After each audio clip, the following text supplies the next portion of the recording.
So Will and I specifically, the one thing that we don't talk a whole lot about, like ever, is partnerships, because it's not something that you can learn. I don't think it's something that you can go and find.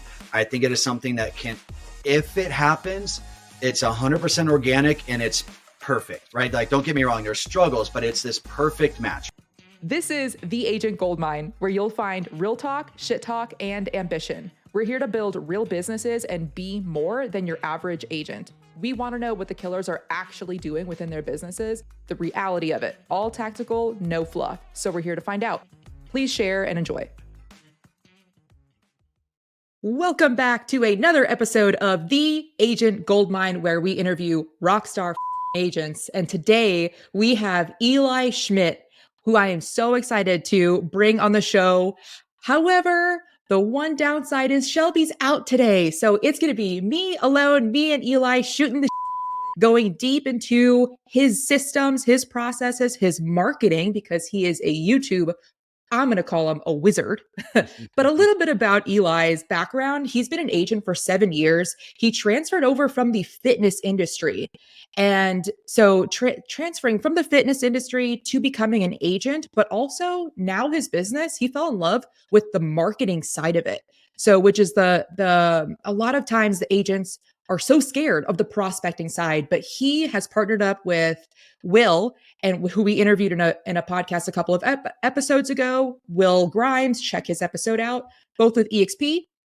And so we're going to cover YouTube, which is how he and Will have been able to just grow a monstrous YouTube page. You could check it out. It's called the Mile High Property Brothers / Legit Agents. You also have your own podcast. We're going to cover a lot of in the next 45 minutes. So Eli, thank you so much for coming on. Of course. And I'm super glad you started off with an immediate F-bomb, because as we were getting introduced prior to going live, the one question I didn't get to ask was like, hey, how are you about language and stuff? Then the next sentence out of your mouth was an F-bomb. I'm like, cool. I know exactly where we're going with this. This is great. Yeah, for real. Dude, I don't know if like you don't know much about me, but I have like a military background. I spent a decade in the Air Force. So like, and plus I'm from New York. I got a potty mouth. Yeah. It's just layers and layers and layers. And you're in real estate. And I'm in real estate. So hence the alcohol, all the things. No, I'm just That's kidding. Great. That's great. So let's start it off with this, from fitness to real estate. Why? Yeah. So, I got into the fitness industry pretty much right out of high school. I've always been entrepreneurial my whole life. My parents always had their own business, and like my dad always had like some sort of corporate job. My mom is very entrepreneurial, but then they were always kind of just doing some side hustles together before side hustles were even a thing. So I kind of grew up with that and always knew I wasn't going to go to college. I just knew that wasn't for me. So I got in the fitness industry right out of high school. And that was really my first step into just sales and marketing. And as I was growing in the fitness industry as a personal trainer, I kept thinking like, okay, I started off at 24-hour big corporate gym, right? And then it was like, okay, as soon as I go to a private gym and build up my clientele, then I'll be successful, quote unquote, right? And then I got there and then looking at my bank account, I'm like, yeah, no, this ain't going to work. And then it was, okay, now once I go, just fully independent and build my clientele, then I'll be successful. So fast forward, I kept hitting these big benchmarks, right? And was not ever like financially hitting my goals. And I've always been very financially motivated. And it took me a solid decade to realize that I was just on the wrong vehicle. Right. And then it's like, okay, like you're learning a ton of stuff about marketing. I had started a YouTube channel back in my fitness days, like when I was doing some bodybuilding competitions and stuff. So I don't even know what the channel's called. It's out on YouTube land somewhere, of like 20-something-year-old Eli with his shirt off cooking pancakes in my crappy kitchen. Yeah, hilarious that stuff is still out there. Once in a while, I'll get a screenshot from somebody or DM like, oh my God, bro, I just found this. What the how did I not know about this? But I remember I needed to just change the vehicle, right? And I was literally doing everything I could to not be a real estate agent, despite reading about all these successful people and literally Googling how do rich people make money, like as silly as that sounds. I was literally Googling that. And I kept finding that most successful people had some common thread of real estate, like in common. Even if it was a guy that made his millions off of a software company, he launched the software company by doing a refi on his house. or selling his house, taking the equity and putting it into his company. So there was always this like common thread that I was coming across. And I knew that I was just being guided in that direction, but I also was like, no way in hell am I going to be a real estate agent. So I started wholesaling homes, learning how to wholesale homes, learned how to do that from podcasts. I did my first wholesale on the hood of a guy's car with a 1.5 page Word document, generic real estate contract signed with pen that actually freaking closed. And I Nice. think that, you know, the benefit for me back then was I didn't know what the hell I was doing. If I knew what I was doing, I wouldn't have just printed off a 1.5 page real estate contract, but it ended up working. So it's almost like what I didn't know was actually kind of helping me. And as soon as I did that one deal and I was able to make $10,000 from Craigslist and a podcast, it was like the floodgates open and I'm like, okay, this is possible. How do I do more of this? So it was wholesaling. And then I grew that into flipping, was successful flipping for a couple of years. The last couple homes that I had, I lost my on, like literally lost everything that I had made and got sued on it. Wow. And we ended up settling. It wasn't my fault, but I had to settle and the whole deal, right? But again, amazing lessons. And ultimately what that was doing was that was pushing me into the part that I felt like I was really meant to do at that time, which was the real estate agency side of it. And, you know, it was when I was losing my on those couple homes that, you know, it's kind of funny. Like when we'd have a home that was done and ready to go to market, I would hire an agent to put it on the MLS at 1%, right? But then I was like, hey, I'm doing the marketing, I'm doing the flyers, I'm doing the staging, I'm doing the open house. I'd be the one door knocking the neighborhoods. I'd be the one that already knew all the neighbors from doing the flip. I'd be like, I was doing all the things. I would run the open house. And there were multiple closings that I'd be at throughout the course of my flipping career where the agents made money, hard money guys made money, but the dude who put the blood, sweat, and tears into the home didn't make any money or broke even, right? Or lost or made a little bit. And it was like during that time that my wife's like, hey, Eli, you ever think like you just can be a freaking realtor? It's like, you're literally being a realtor right now. You realize that's correct. And you don't have to wear a suit and you don't have to like be this realtor guy. You're just get your freaking license. I'm like, shit, okay, you're right. So she gave me that push to get into the license side. And then of course it clicked. And then I feel like the culmination of, you know, learning how to market myself and do video from my fitness years and sales from my fitness years, combined with building a real business and having real estate conversations with, you know, direct with homeowners when I'm doing these flips, all like just landed me in this perfect spot. So when I finally got my license, you know, it was just everything all came together right then and there. So that's when I really feel like I found my path. But it took a lot of money and a lot of mistakes and a lot of problems to get there. Dang. Okay. So when you first, I know that at some point you made the switch over to EXP and then created that partnership with Will, right? So let's talk about that journey there from when you first got on to like knowing now what I guess, okay, we'll do this actually. Agents that are looking for a brokerage right now, knowing what you know now, what would you advise them? Thank you for listening. Out of respect for your time, we want to make this show as valuable as possible for you. So if you have any feedback on how we can improve, please let us know. DM us at Allie the Agent and The Shelby Show. Yeah, it's 1000% about the people that you're around. Period, plain and simple. When I was first in real estate, you know, we all believe what our brokers tell us is, oh, we're going to help you grow your business and we're here for you with support and we've got classes every week and da da da da da. And then you get into your brokerage, you hang your license somewhere and you're like, oh, this person doesn't give a shit if I show up to the office or not. Oh, this person isn't reaching out proactively to see if I'm doing any transactions. And what I feel like a lot of agents have, they have this employee mindset. And they're coming into real estate, not understanding that it's an entrepreneur's world, but it has this disguise of being like your broker's like your boss and you have this little office and that's like your job that you go to, but you're 1099 and no one actually gives a shit about you. Right. And it's not until they actually get in that position that they're like, oh, dang, I don't know what to do today. No one's telling me what to do today. I could not show up and do anything. And my boss isn't calling me pissed off, telling me to get in and work. So you get a lot of employee-minded people coming into the business. And it's like, hey, if you're not an entrepreneur already, or if you don't have that entrepreneur DNA inside of you, or a little bit of it, you got to freaking learn fast, right? So I think people that are coming into it, they shouldn't all have to be entrepreneurs, but can you align with people that can help tell you what you should be doing every day? Can you align with people that can help you create a business out of the job of real estate? Because even us in here, like I had my first like real business when I was like 16. I sold it when I was 18. It was like a real business that I had. I still wouldn't even call myself an entrepreneur until just about 2 years ago, when I could wake up and there were deposits in the account that I didn't have to do something for. I literally couldn't even call myself an entrepreneur until I had accomplished that, because everything I had done before then was jobs that I had created for myself. Right. So that was like a big thing for me. And then what like brought us over to EXP and some good little lessons there, because I think, there's some good nuggets here for some team leaders and some people that do want to get into the leadership role of real estate. I knew from day one of getting my license that I wanted to start a team. Okay. Because I had learned the lessons I had learned from personal training and flipping homes and stuff is like, okay, Eli, if it's something that requires you all the time, it's not a real business. So I had learned that lesson by then. So from day one, I wanted to start a team. I waited until I was about a year in to start a team. That's when Will and I joined up.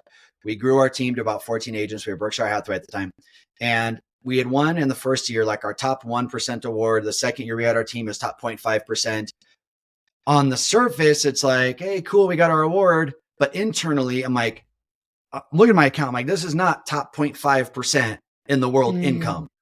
And if it is, am I on the wrong vehicle again? Like, God, like this, what's going on here? Right. And what I realized was that like, we were big fish in a small pond, and that was the nail in the coffin. And I remember Berkshire, they were like, hey, congrats guys, like all this stuff. And I'm like, guys, I'm getting out of here. I'm literally like, so on the day that we won our top 0.5 award, we had our award ceremony for the whole brokerage, and we like literally dissolved the team immediately after that. And we were like, hey, fly little birds, you guys go and do your thing. Because what we realized is that, hey, as long as we're in this model, first of all, we'd be doing these weekly team meetings, and Will, and if you guys don't know Will Grimes, watch the episode. Dude is spitting fire to these 14 agents, right? And I'm sitting there and I'm looking at these agents observing, and I'm like, I love you guys, but this should be 14,000 people, right? This shouldn't be 14 people. And as long as we're stuck in Lone Tree, Colorado for agents that can be in our office, right? It's not going to be 14,000 people ever. And on top of that, the natural path of a team leader is you pour into someone for a couple of years, they grow their business because you're pouring into them, and then they want to go start their own team, as they should. That's, hey, we're here to grow businesses.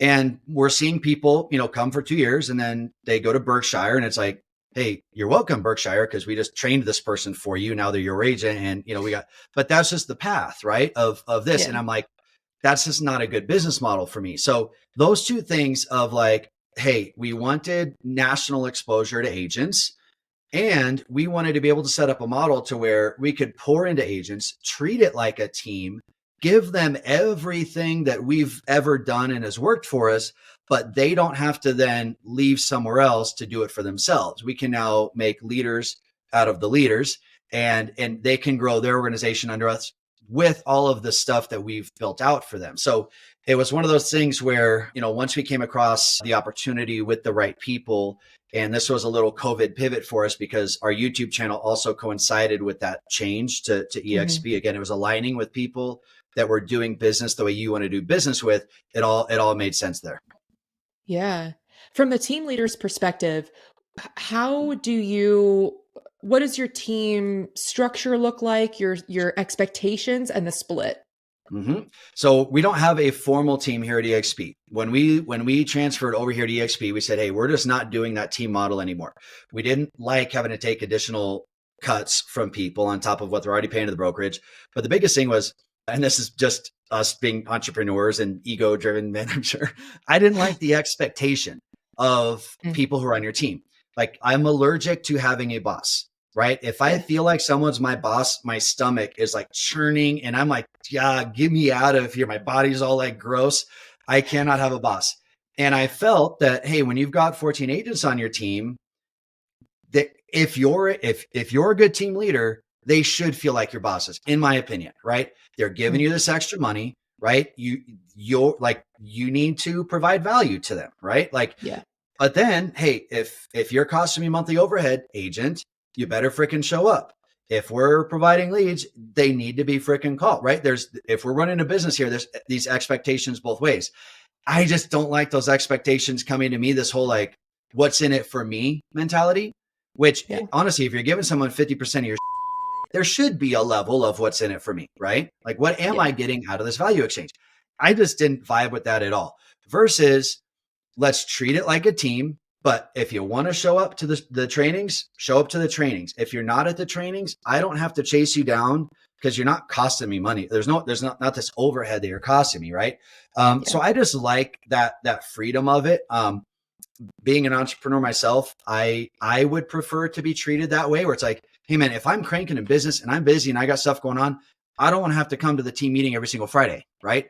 But guess what? You're also not going to get from me. You're also not going to get me not doing business. You're also not going to get me asking questions from you all the time when I'm not at the training, right? So we really just wanted to build it like, hey, let's provide a place where people can come and they can learn a crap ton. Like, we've got literal 5 days of training live on Zooms per week.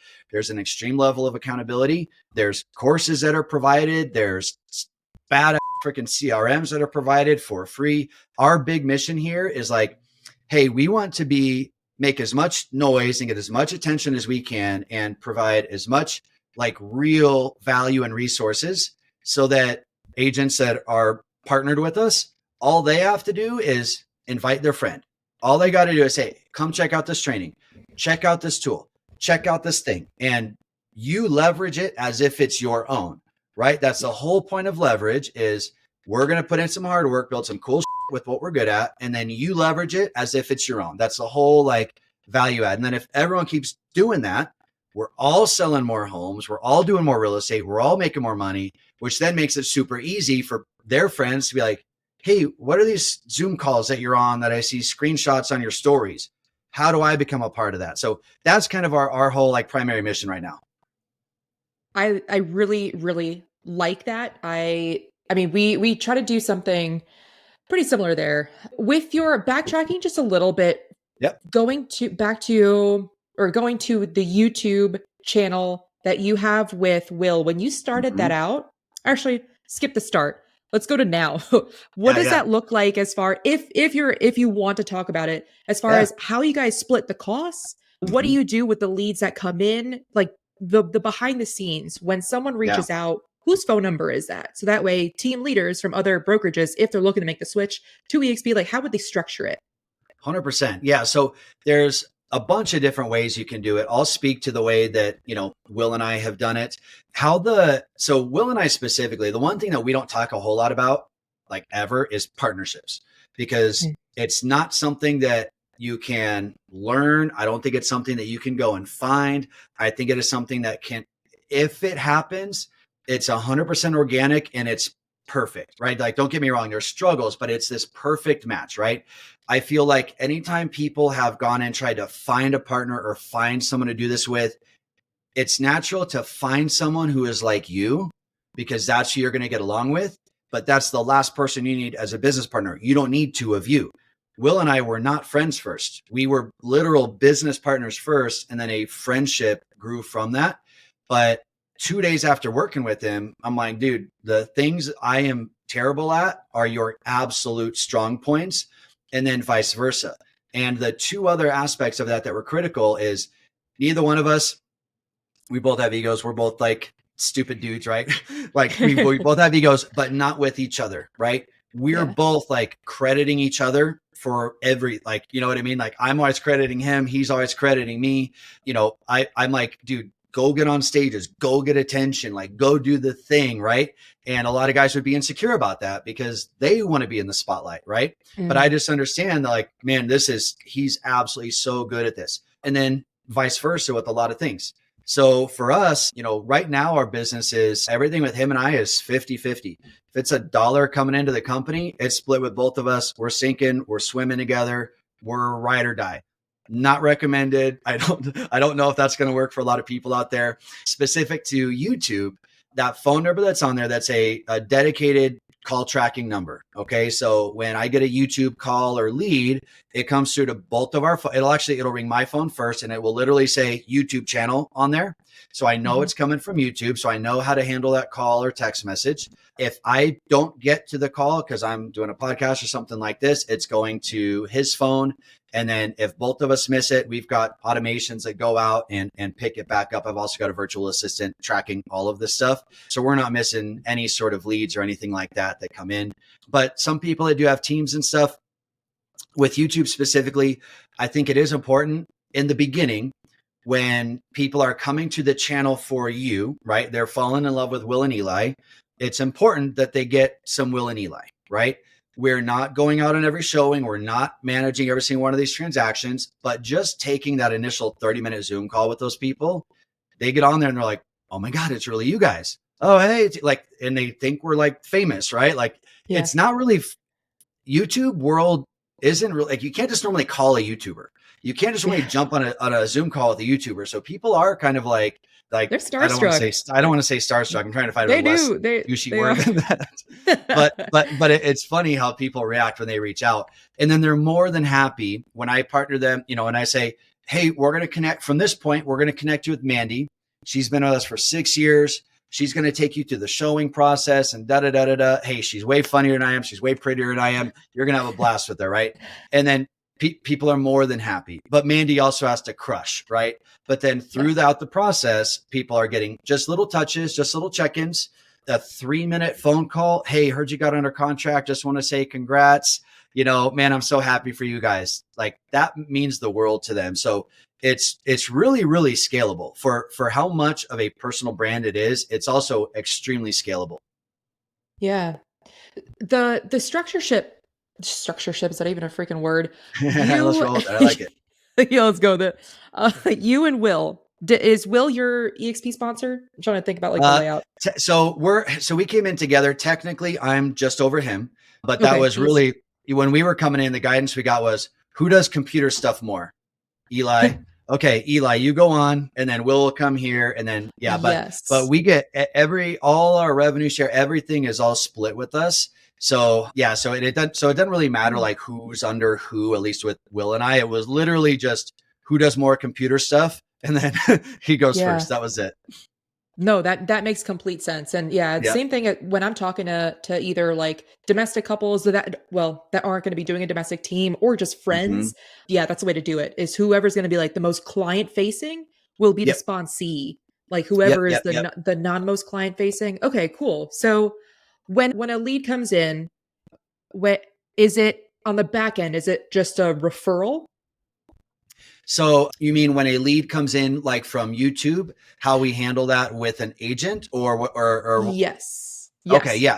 So what we do is basically, we don't even do like a referral or anything. Like it just on the CDA, it's just where we disperse it. So whatever like our split all is, like that's just how we disperse it. So it's not even like an official referral. We do have some agents that we've helped coach them up on their channel. We have a YouTube course as well. It's however they need to do it at their brokerage. But the way we look at it here, if we're asking specific commission splits, the way we break it down, because these are not leads. Okay. These are people that are they're inbound. So they're phone call, text, or email. It's, hey, we've watched your channel for 6 months, for 3 months, for 2 years, whatever that is. The videos are awesome. Hey, we're finally getting to a point where we're going to be moving out there. We'd love to connect with you guys. We're setting up a Zoom call.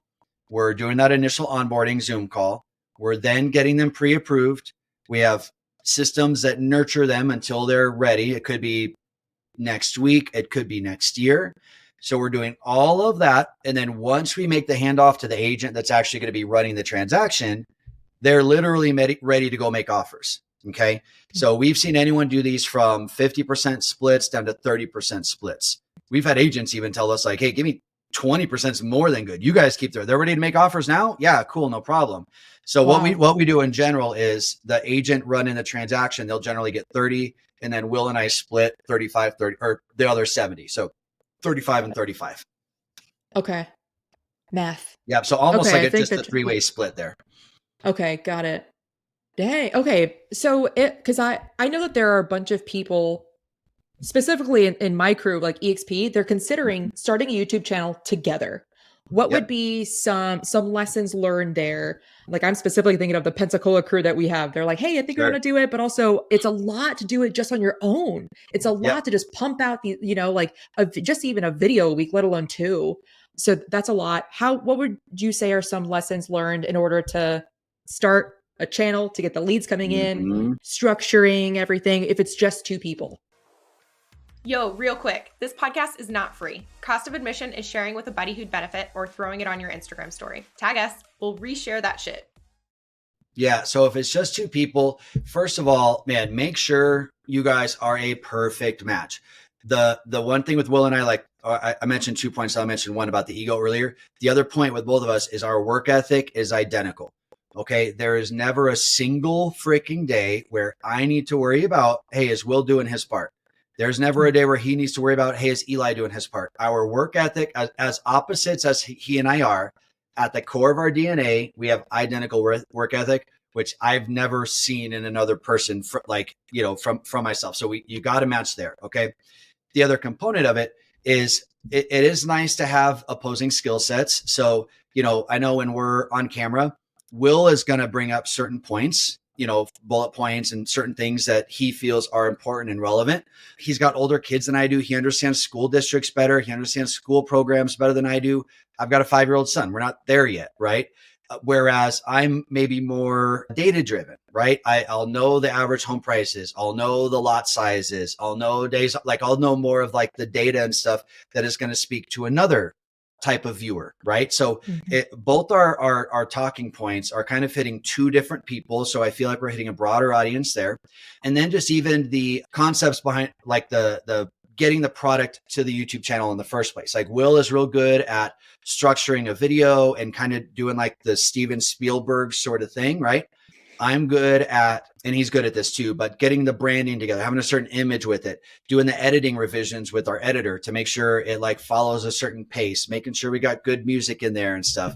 And then the back end YouTube analytical side is kind of my lane too. So it is nice because not a lot of these things like require two people, but you want to make sure that not just one person is getting slammed with all the crap, right? So that's where it is nice just having like kind of a different skill set, but where we've seen agents struggle trying to do the partnership thing, it primarily comes around the work ethic. It comes around one person taking a bunch of vacations, which the other person is trying to get their 2 videos done per week, right? There's a lot of potential issues there with people. So those are just some of the big things to watch out for if you're doing this with a partner. And I mean, I would just say that the majority of people out there, it is easier. If it wasn't Will Grimes, it would solely be Eli Schmidt, and I wouldn't have anyone else on there. He's like the one exception to where I'm like, yep, man, he's the dude I would 100% do this with. If it wasn't, I would just be running and gunning by myself. Dang. Let's talk editing. Yes. How many editors do you have? How did you find the perfect one, if there is one? Yeah. So, the big thing to remember with editors is don't ever do it yourself. I know that's not what we asked, but don't ever do it yourself. We have literal former professional video editors and videographers, in our legit agents downline. Even them, against our advice, have tried doing it themselves in the beginning. And they're like, dude, it's the worst thing, right? Because let's say everything works, right? Worst case scenario works. Now you've got buyers that are calling in every day. You got showings you got to go on because maybe you haven't scaled yet with the team. And guess what? Now you don't have time to do your edits. Now you're missing video posts. Now your consistency is looking down. Now YouTube is going to start realizing that, hey, this person is dropping off. I'm going to stop pushing their stuff some more. The snowball effect that can come from trying to do your own editing, even if you're good at it, can be terrible. Yeah. The problem is most people aren't professional editors. Most people aren't even good at it. Even if you are, it's not a good idea. So outsourcing editing is really important. There's a bunch of video editing companies that are out there right now. I think the important thing to remember with these editors is it takes time for someone to learn your style. It takes time for you to even learn your video style. In the beginning, we've gone through like just 2 editors in the 3 years, and both were great because we were great with them in the sense of before we even posted video number 1, we went through 8 revisions on that first video because I wanted to be as particular as possible. I wanted to get a good template at the beginning so that now they would know our expectations. Now they would have a better idea of the types of things that we're looking for. And now, fast forward to now, we're down to just one revision. It's a couple little things and that's it. But it took me having the patience to go back 6, 7, 8 times per video for like years. And there are also times when it's like, then once you start posting, you got to keep that schedule. And we have not missed a single video literally ever. And there were times when I would set my alarm. I'd go to bed at 11 or 12. I'd set my alarm for 3 a.m. to wake up, submit my editing requests to that person so that it could be done in time for it to post the next day. There was probably a year of going through that, and I'll still do it to this day if it's required. But that's just how serious you have to take it and how intentional we are about it. But it's taking your patience taking your time with that editor and being particular about your brand. And a lot of people, they'll bail out on editors too quick. The one thing I won't stand for with editors is if we're taking days to communicate something, or if you're just consistently flat out not listening to the changes that I'm requesting. Okay. Those are the two things. But you've got to look at it like this person is starting a new job with you at a place they haven't worked before. And even if they are an editor, they haven't been an editor for you. Maybe they haven't been an editor for a YouTube channel. So you've got to have patience. And this is, again, leadership and management, totally different skill set than just being a real estate agent. So just having good, clear, direct communication with your editor, that's always going to be very important, and patience. What's the timeline when talking about the Mile High Property Brothers YouTube channel? What's the end goal and the timeline there? Yep. So Living in Denver YouTube channel, not Mile High Property Brothers. And that's an important distinction. Yeah, I know. So that's an important distinction because it's not the Will and Eli show. It's not the Mile High Property Brothers show. It is the Living in Denver show. And what I tell real estate agents is little mindset shift.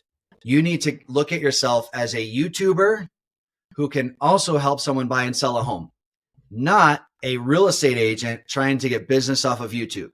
Because the YouTube community and what people going to YouTube, the type of people that go to YouTube for their research and to follow people and stuff, it's a mindset thing, right? And if you feel like, because YouTube isn't meant for selling, YouTube's not a selling platform. But the agents that go on there and they're too real estatey and they're too like EXP in this, Remax and all these things, right? I'm like, nah, you're too realtor. You need to be YouTuber who people can trust to buy and sell a home, right? So that's why it's called Living in Denver, because I want people to know the second they stumble across one of our videos or search one of our videos and find it, when they're watching our video and they look down at our name and it says Living in Denver, that they can just hit subscribe because they are interested in living in Denver.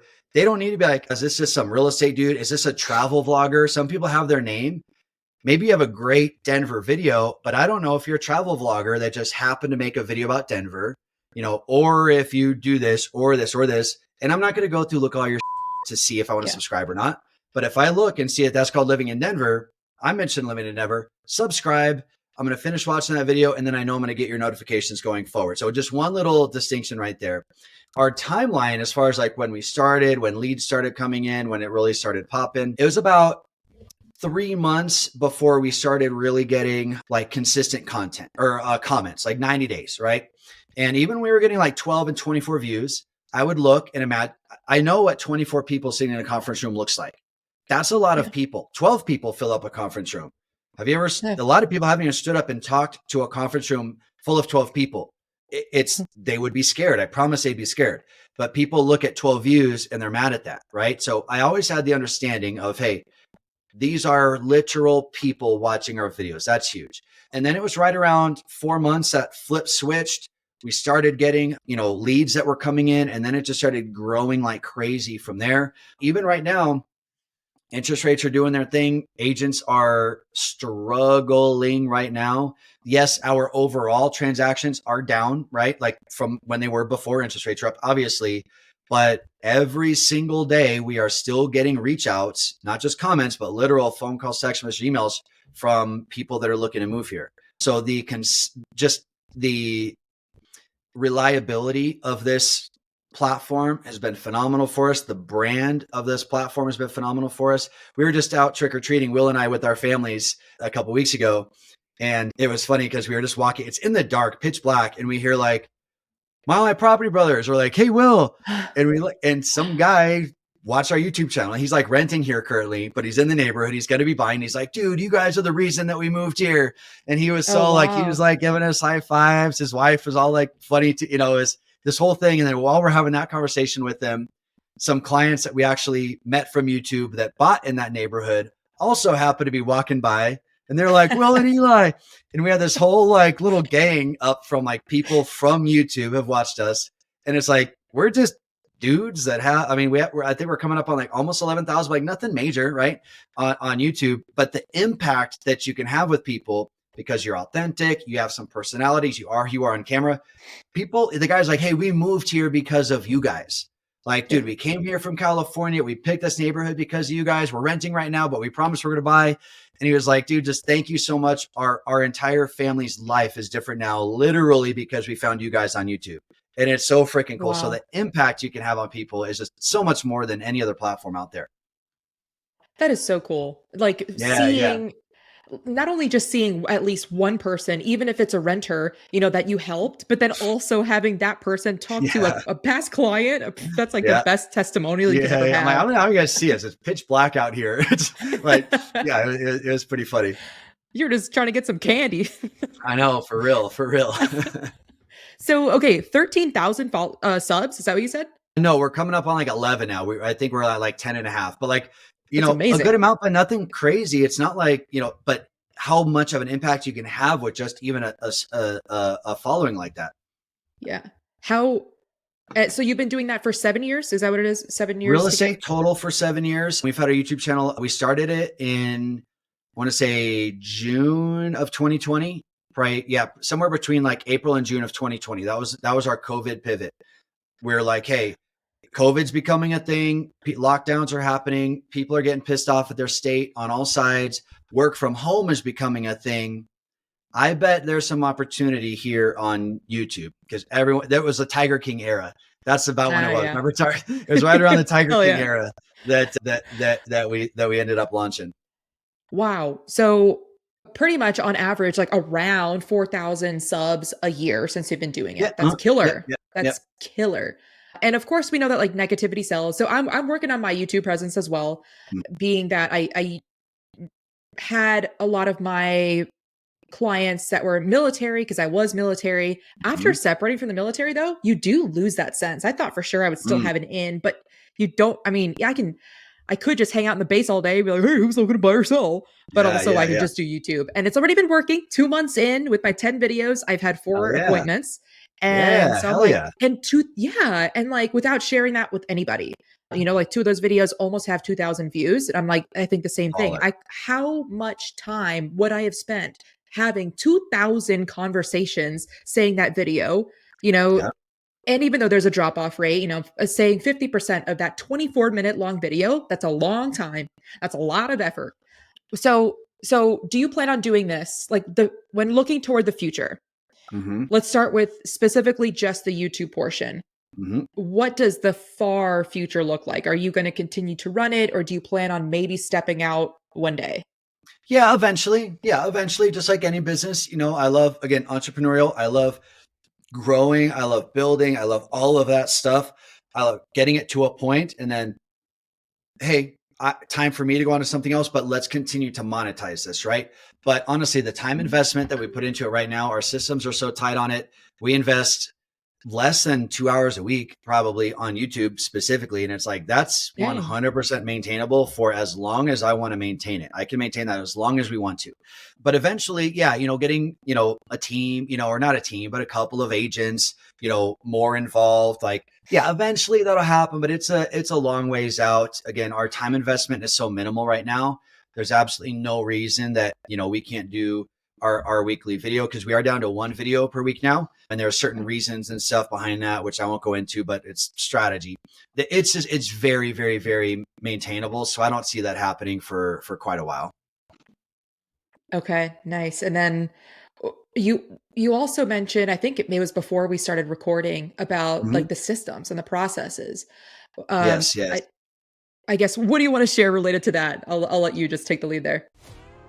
Apple listeners, this short pause is to ask you for a review. Here's how to do it. Back out of the specific episode, go to the page where you see all the episodes, scroll down, keep scrolling. Perfect. Now tap those 5 stars. Thank you so much. Back to the show.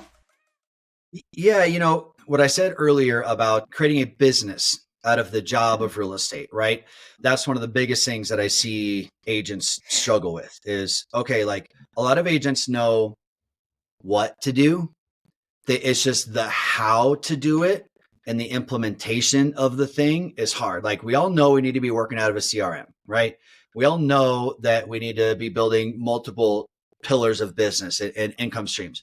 We all know that we need to create automations and follow-up sequences if we are running Facebook leads or anything like that, right?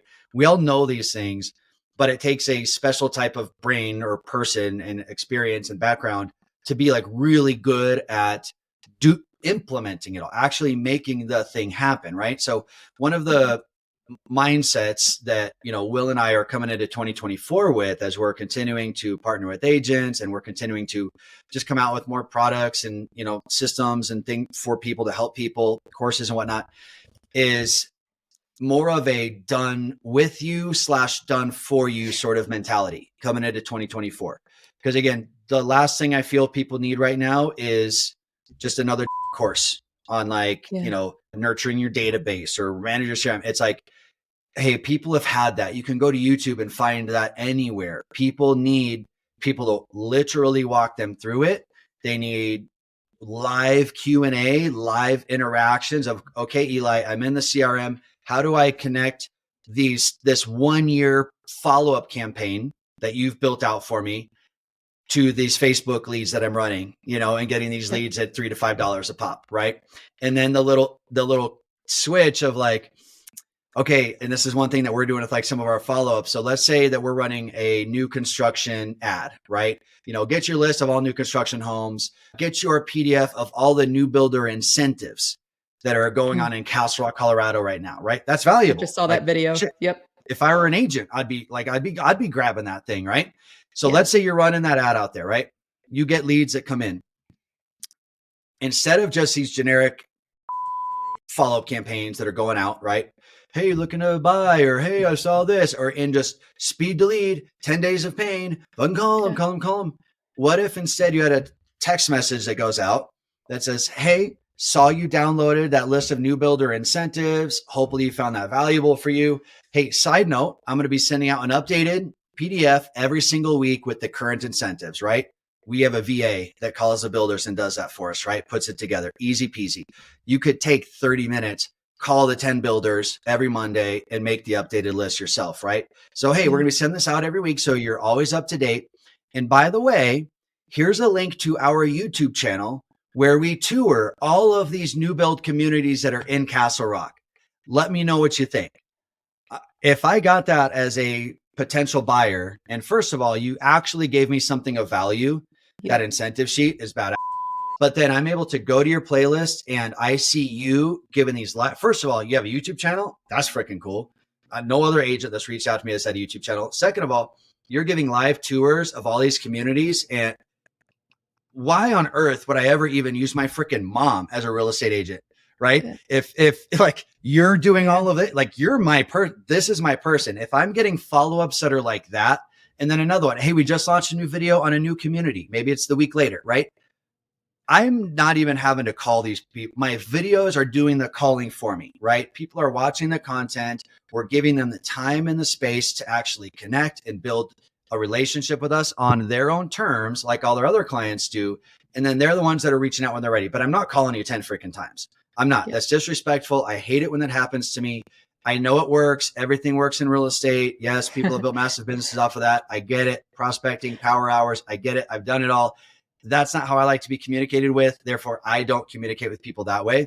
But I'm also bringing value in other ways through leveraging video. Even if you had a bad TikTok channel where you were doing new build home tours in these areas, that could work. You don't even need a YouTube channel, but it's finding some other thing to leverage that shows your personality and you and your consistency, your reliability that you can then send to these people. But it's having all of these automations and drips and everything built out so that we can then just copy and paste with you as an agent, not just a course on how to do it, but literal copy and paste. Yeah. That's the one-on-one, and with the agent side, that's the community that people need. People need community no matter where they are. So, dude, I like that. This has been an awesome episode. I really appreciate it. Yeah, I appreciate you. Before we go to our wrap-up questions, is there anything that we haven't talked about that you'd like to talk about? The Agent Goldmine, or the little Goldmine thing, the Golden Nugget. Right? Yes. I want to touch on that real quick. So what I provided, it's this really cool sheet. It was not my original idea. Credit to Michael Reese, the top of our food chain here. He's the one that put this original concept together. I've modified it a little bit to be specific to just some things that I feel like with video and content and stuff. So it's slightly modified. But this document that I provided is put together that outlines the 8 stages of a real estate business. Okay. And when I was talking to Will about this, he related this, I do jiu-jitsu, and he related this to like belt rankings and jiu-jitsu. And it's like, when you are at a white belt, you are going to have certain struggles that you have as a white belt. There's going to be certain things, concepts that you need to grasp. There's going to be certain positions that you need to be proficient in before you can go to blue belt. And now you have a new set of problems as a blue belt, because now you're not some white belt people are taking easy on. You're actually getting smashed now, right? Which means you're going to have new problems, new things you need to implement, new concepts you need to grasp, new moves you need to master before moving on to purple belt, so on and so forth. So this document takes you through the 8 stages of a real estate agent. And it blew my mind when I first saw this, because I'm like, this clearly identifies the exact pain points that you're going through at each one of these phases, the exact skill sets that you need to develop in order to get from one stage to the other, the exact systems you need to have in place in order to get from one to the other, mistakes to avoid. And then, hey, here's the X factor thing, that if you can develop this X factor, it is going to take you to that next belt per se, right? But then, hey, in that next leveling up, new problems, right? New things you're going to run into.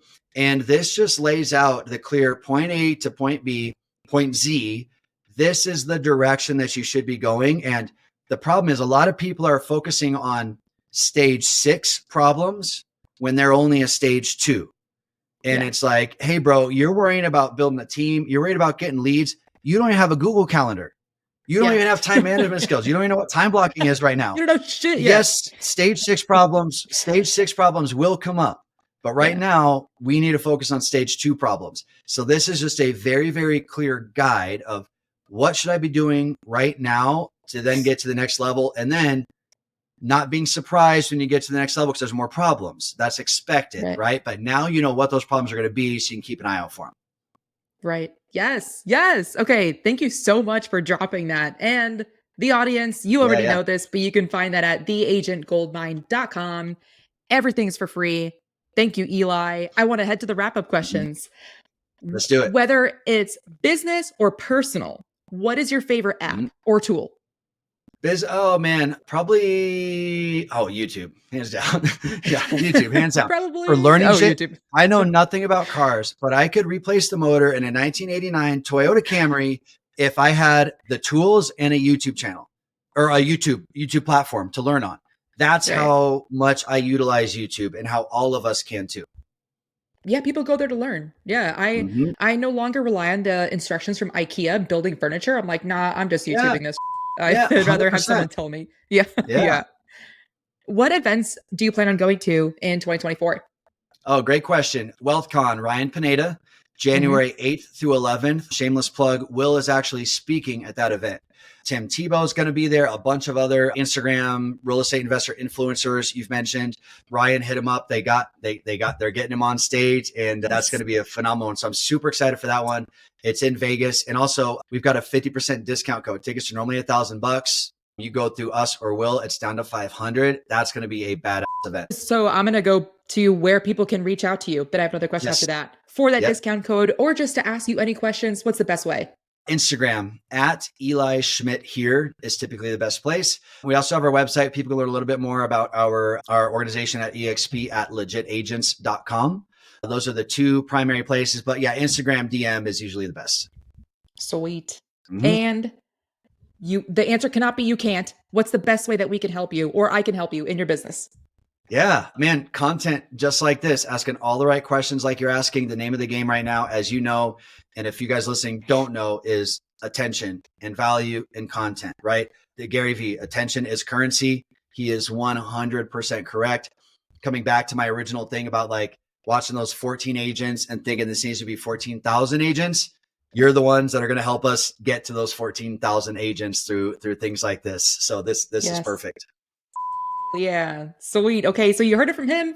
Give him a follow on Instagram at Eli Schmidt here. He has some good I was following you too. Anyway, and in case the audience forgot who we are, you can also hit us up. We're Allie the Agent and The Shelby Show. Again, find that golden nugget on theagentgoldmine.com. Eli, dude, you're the best. Thank you so much for coming on. This was fun. Yeah, thank you. I'll see you. See ya. Thanks so much for listening, dude. If you want the golden nugget that this guest provided, see the show notes or just go straight to theagentgoldmine.com. That's where we keep all our resources for you. Till next time.